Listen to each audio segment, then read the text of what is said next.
Como adaptar o seu negócio à era digital? Essa é a pergunta que vem movimentando a cabeça de CEOs, gestores de empresas e demais dirigentes.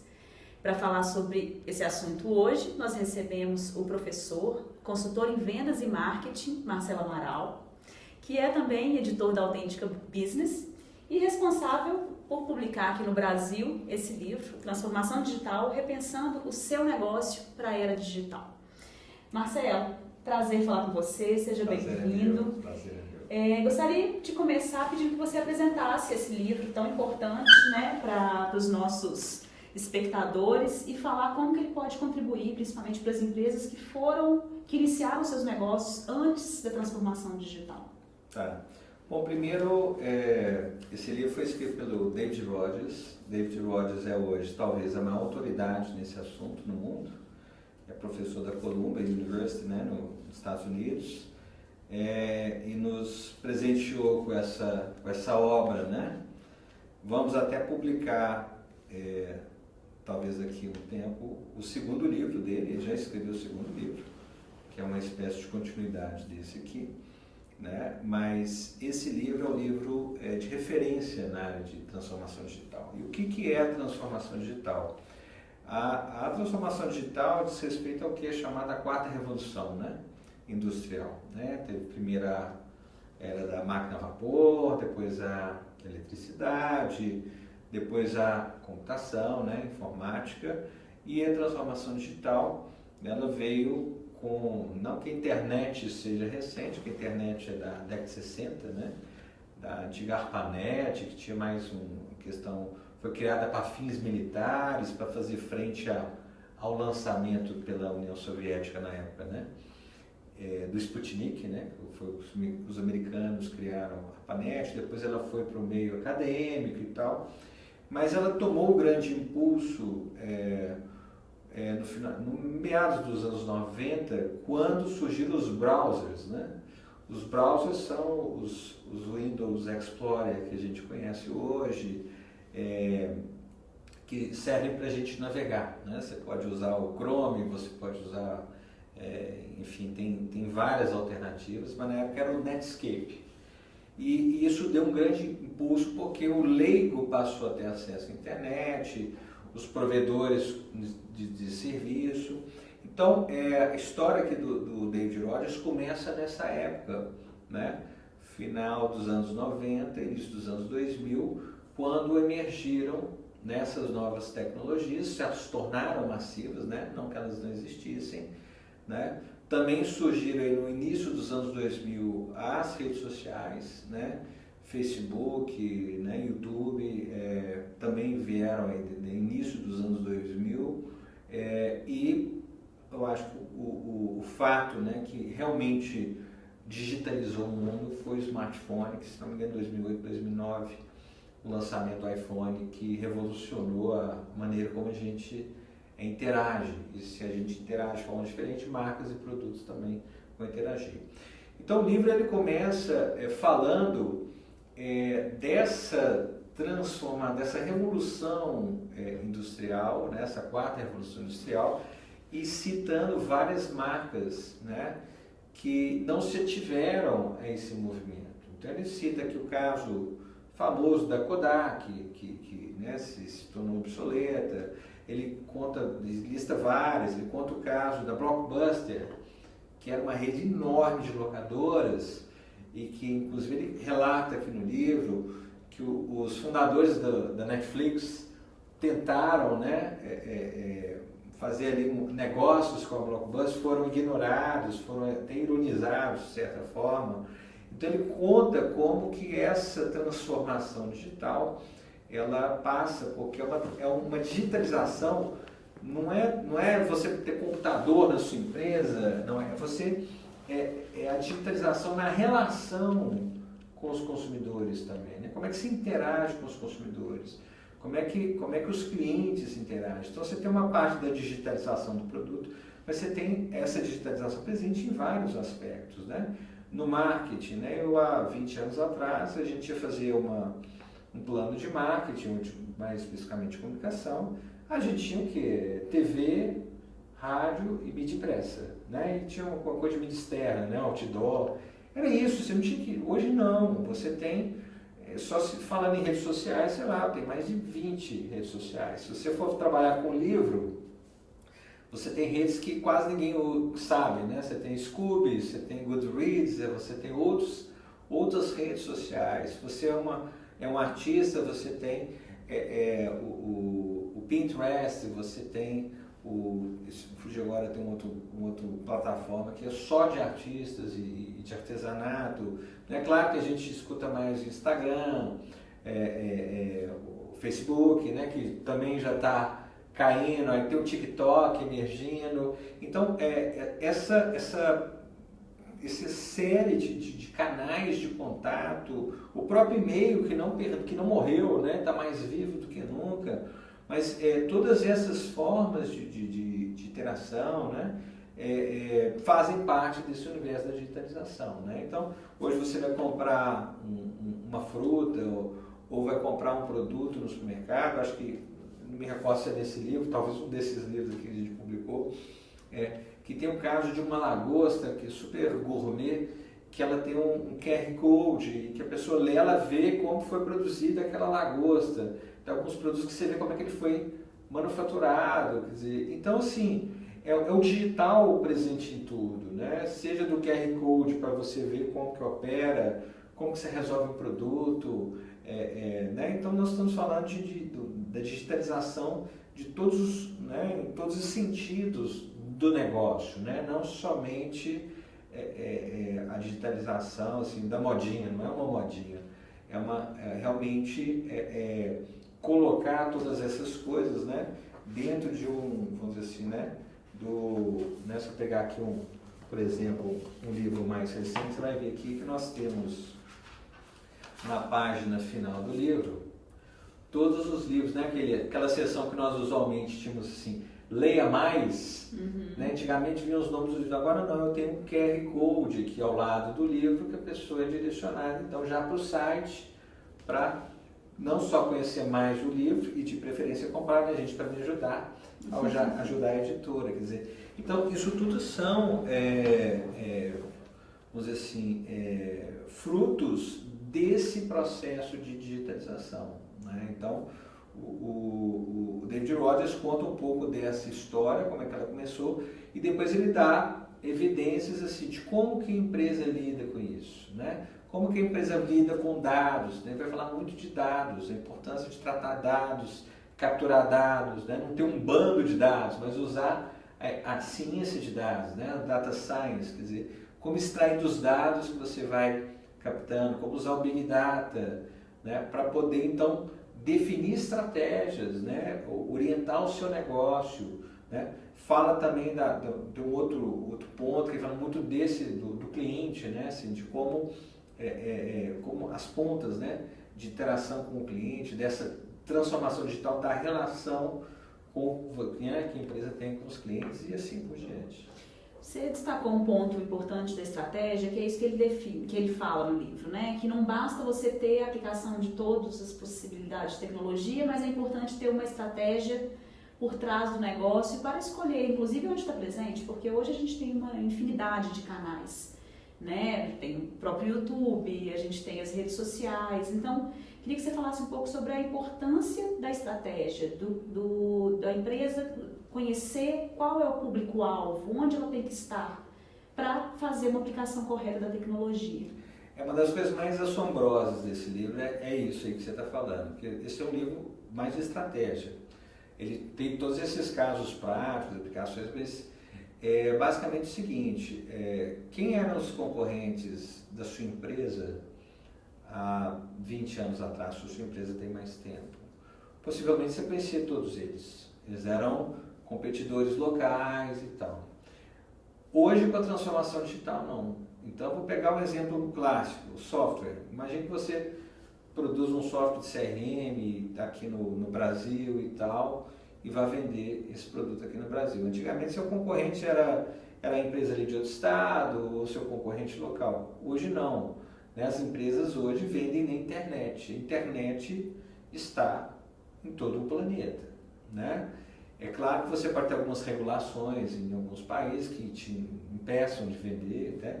Mas, por exemplo, um livro importado, antigamente, a gente só podia comprar em algumas livrarias muito especializadas, ou você tinha 2 ou 3. No Brasil, que importava demorava meses. Hoje não, você entra no site até de editoras internacionais e tal, e entra, compra e recebe. Então, aquela livraria local está concorrendo com players mundiais. Então, a concorrência passou a não ter bordas, né, ou fronteiras muito claras. Essa é uma das características do aspecto estratégico disso. A outra questão, que eu acho que é a mais disruptiva, né, aproveitando a palavra do momento, é a cara do seu concorrente. Por quê? A gente sempre imagina o concorrente, né, o conceito leigo de concorrência, é aquela empresa que faz a mesma coisa que a outra. Então a gente sempre pensa que o concorrente, sei lá, da Fiat é a Volks, ou que o concorrente né, sei lá, da Autêntica é o outro selo que faz um livro parecido. E ele mostra aqui no livro que não. Nós temos modelos de negócios que tomam os clientes daquele outro negócio. Então, quando eu assino um carro, pago um serviço de assinatura, eu deixo de comprar um automóvel, né? Quando eu assino, né, o Netflix ou pago lá a mensalidade, eu deixo de ir, às vezes, eventualmente, ao cinema. Claro que eu vou dizer, as pessoas que gostam mesmo de ir ao cinema é outra experiência, mas tem muita gente que não vai mais. A própria Netflix pode tomar clientes do livro, né? Então você começa a ter um tipo de concorrência que é o conceito de marketing de concorrente, que é aquele que disputa aquela renda do seu potencial consumidor, né? Então aquilo tira a receita do seu cliente. Então, se você pensar hoje, antigamente, sei lá, há 25, 30 anos atrás, a gente não tinha conta de internet em casa, a gente não tinha conta de celular, a gente não tinha conta de Netflix, né? Olha quantas coisas você assina hoje que não existiam.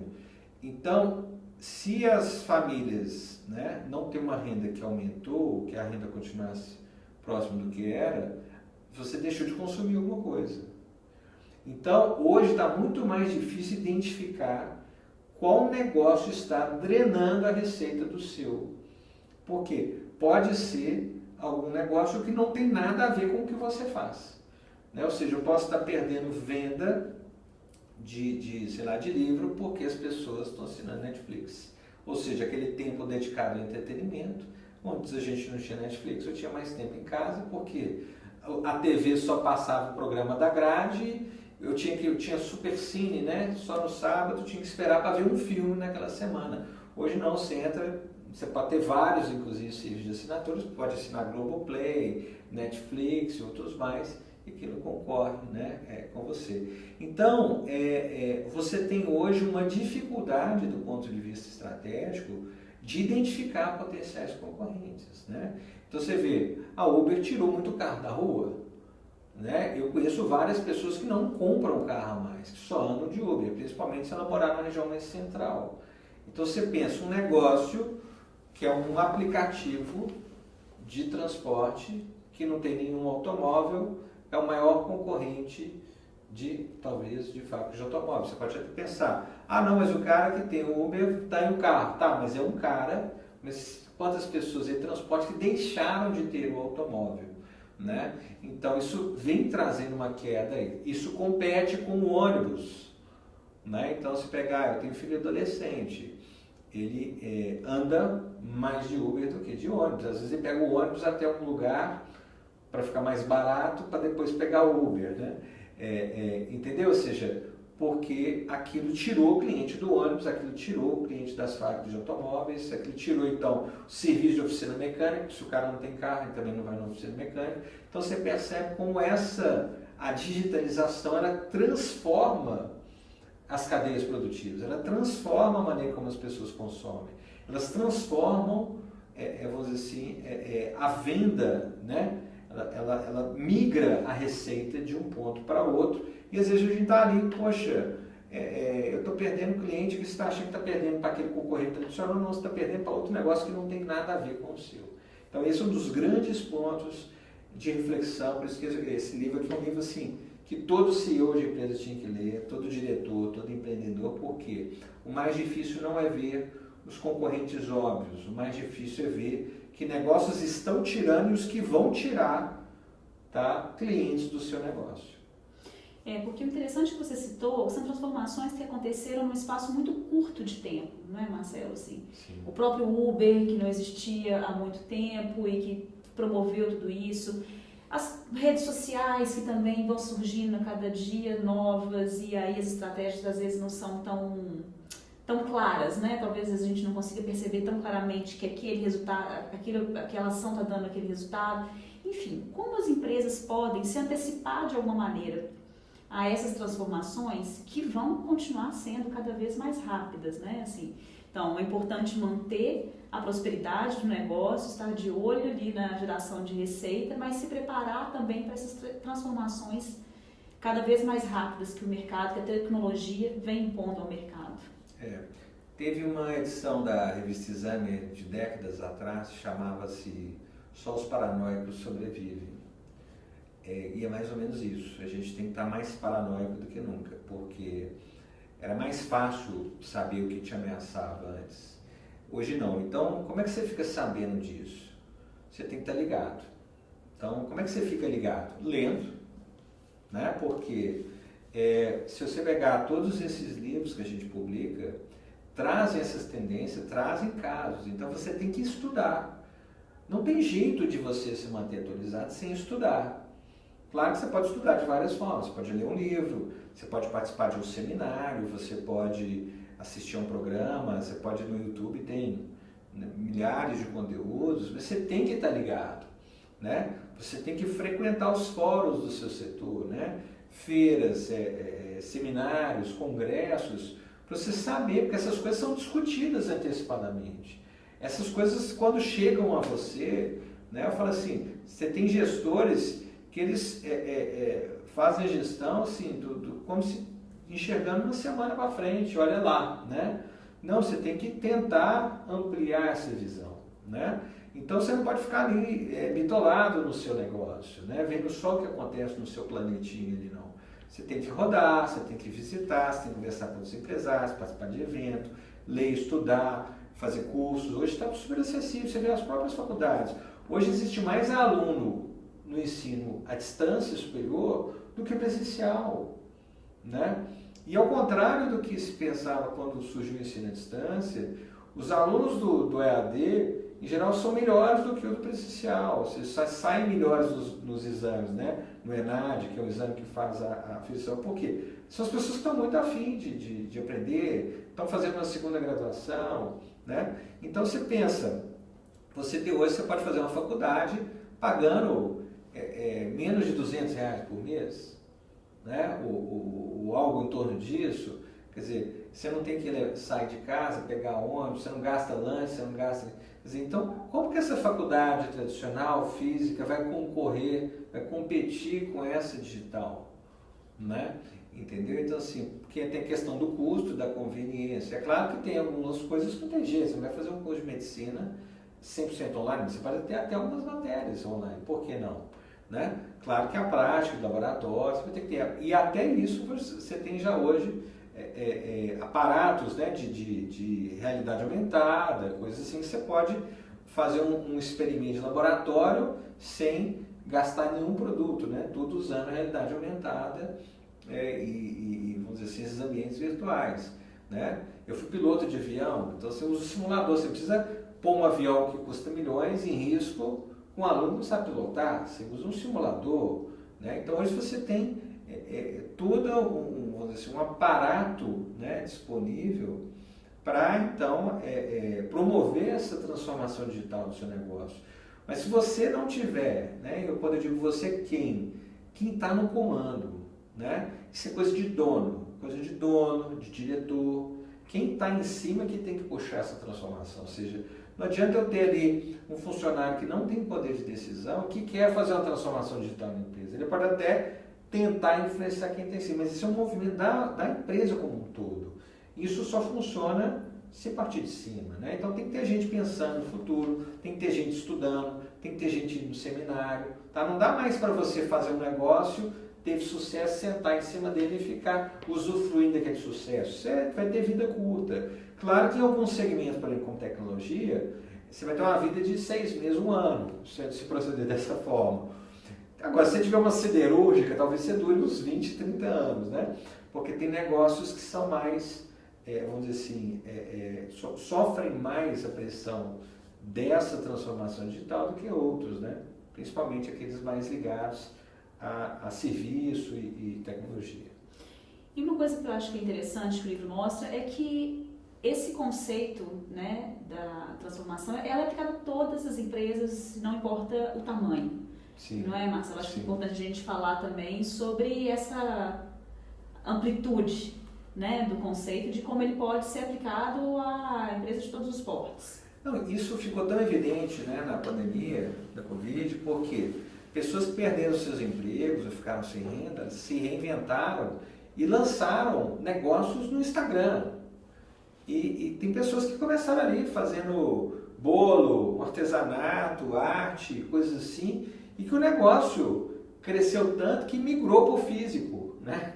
Ou seja, foi bem interessante porque a gente teve o digital, vamos dizer assim, foi a válvula de escape, a saída para muitas pessoas, né? Então você vê hoje, tem grupos de WhatsApp que vendem coisas usadas, que vendem artesanato. Então as pessoas hoje, elas empreendem graças ao digital, né? Se você pegar em outros ambientes, como da música, se você pensar quem eram os cantores, né, há 20, 30 anos atrás, eram sempre os mesmos, que nos programas de auditório, que já eram os famosos, que todo ano eles lançavam um álbum, né? Hoje não, você pode criar uma música e ter sua banda e lança sua banda no Spotify. Você tem os trappers, né? Agora você tem várias pessoas que despontaram no digital e depois foram pro mainstream, né? Foram para a TV, foram para isso, né? Quer dizer, então, isso é fantástico, porque o digital, ele criou a possibilidade de pessoas completamente anônimas se lançarem no mercado, né? É claro que né, certas indústrias ainda continuam tendo o seu peso, mas você pensar, pessoas que nunca teriam uma chance de colocarem a sua arte numa gravadora, né, tradicional e tal, hoje lançam músicas aí, tem, né, alguns muito bem sucedidos, milionários e tal, você vê aí nessa área principalmente, gêneros que antigamente eram mal vistos, né, pelo próprio mercado fonográfico e tal, hoje estão aí bombando, né? Então assim, então o digital criou essa coisa aberta, né, para que, né, as pessoas possam empreender, né?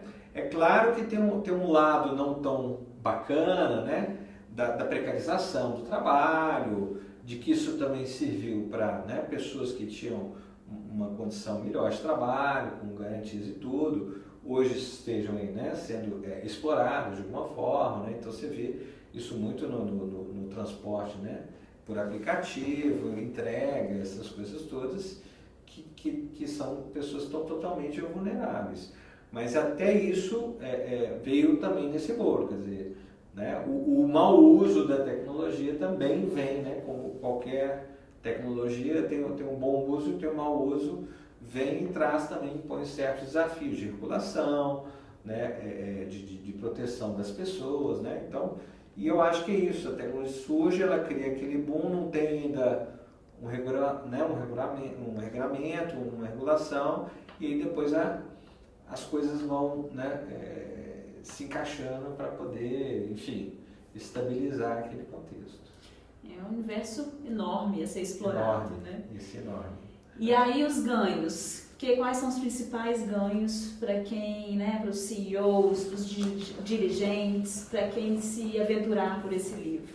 Bom, eu acho que, sim, quem dirige, né, empresas, quem tem um negócio e tal, tem que estar, igual eu falei, antenado para não ser surpreendido. Quer dizer, você tem dois caminhos aqui. Um é para não ser surpreendido, né? Se você é uma pessoa conservadora e tal, como é que eu me preparo para não morrer, né? Então, assim, uma coisa de como que eu sobrevivo.